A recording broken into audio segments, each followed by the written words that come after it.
They say in life there are only two certainties: taxes and death. In 2010, a man on the brink would suddenly and violently enter the history books in a last defiant act against the system.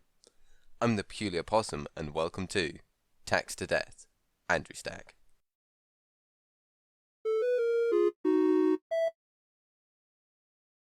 Andrew Joseph Stack III was born August 31st, 1956.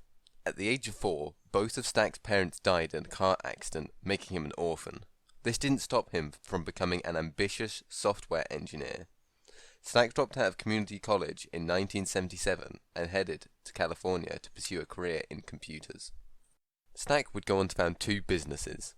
The first, Prowess Engineering Inc., ended in 1999, with his divorced wife filing for Chapter 11 bankruptcy, citing federal tax liabilities totaling nearly $126,000.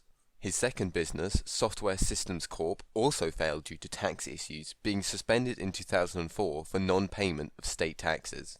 During these failed enterprises, Stack had become a keen pilot. He owned two planes, the Velocity Elite XLRG, notable for having its propeller on the back of the craft, and the PA-28 Cherokee. The latter craft would be the one used by Stack to commit domestic terrorism. February the 18th, 2010. The air was still as the sun rose over Austin, Texas. Stack posts a suicide note onto his website, embeddedDart.com. Digital forensics show that Stack had started writing the note 2 days prior, showing that what he was about to do was premeditated.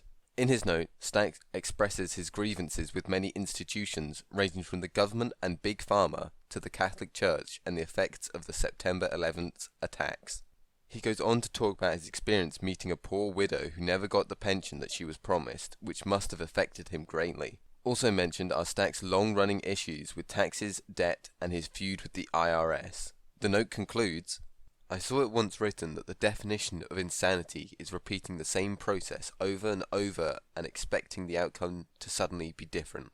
I'm finally ready to stop this insanity. Well, Mr. Big Brother IRS man, let's try something different. Take my pound of flesh and sleep well." The Communist Creed, "From each according to his ability, to each according to his need." The Capitalist Creed, "From each according to his gullibility, to each according to his greed." Stack's accountant would later confirm he was being audited by the IRS at the time of the incident. According to reports, a domestic dispute between Stack and his wife occurred in the morning. Stack would then burn down his own $230,000 house, which was mostly destroyed, and drive to the hangar he rented. Fortunately, the local fire department was able to save his wife and teenage daughter from the house fire.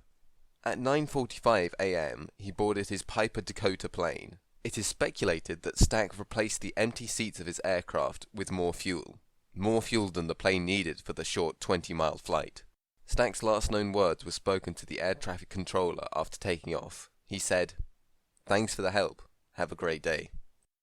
At 9:56, Stack reached the Echelon 1 building, an IRS office containing around 190 employees. His plane descended and, at high speed, collided with the building, resulting in an explosion and large fireball.